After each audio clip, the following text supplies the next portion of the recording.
ఒక పక్కా భవనం ఉంది. అంతా కన్స్ట్రక్షన్ చక్కగా అందరం ఉంటున్నాం. ఒక మేధావి వచ్చాడు, మీకు మెరుగైన జీవితాన్ని అందిస్తానని చెప్పి ఆ భవనాన్ని బుల్డోజర్లతో కూల్చాడు.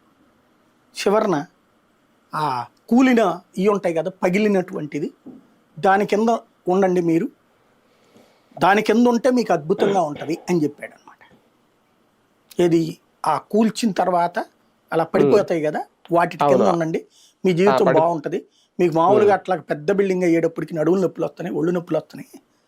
అదే దాని కింద ఉంటే గనక చక్కగా ఉంటారు, ప్లస్ తక్కువ ఖర్చు, ఇదివరకు అయితే పని మనిషి కావాలి, వాళ్ళందరూ కావాలి, ఇప్పుడు ఏం అక్కర్లేదు కదా అని చెప్పాడు. ఇది ప్రస్తుతం దీనికి సరిగ్గా అనమాట. అది విజన్, దాన్ని విజన్ అంటారు అనమాట. ఇక్కడ మన రాష్ట్రం ఆల్రెడీ కూలిపోయింది కాబట్టి కొత్తగా కోలడానికి ఏమి ఉండదు. అది ఇంకా పోయేది ఏముంది, సింపుల్. అది ఇది ఎందుకు చెప్పాల్సి వస్తుందంటే, రైతు భరోసా కేంద్రం అనేటటువంటిది ఒక వ్యవస్థ. అవును, అది ప్రారంభ దశ నుంచి మధ్య దశ దాకా వచ్చింది.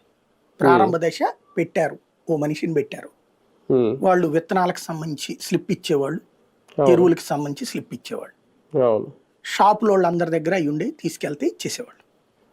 సబ్సిడీ డబ్బులు ప్రభుత్వం వాళ్ళకి వేసేసేది, వాళ్ళ అకౌంట్లో వేసేది. సింపుల్ గా అయిపోయింది అక్కడ కదా. దాన్ని అది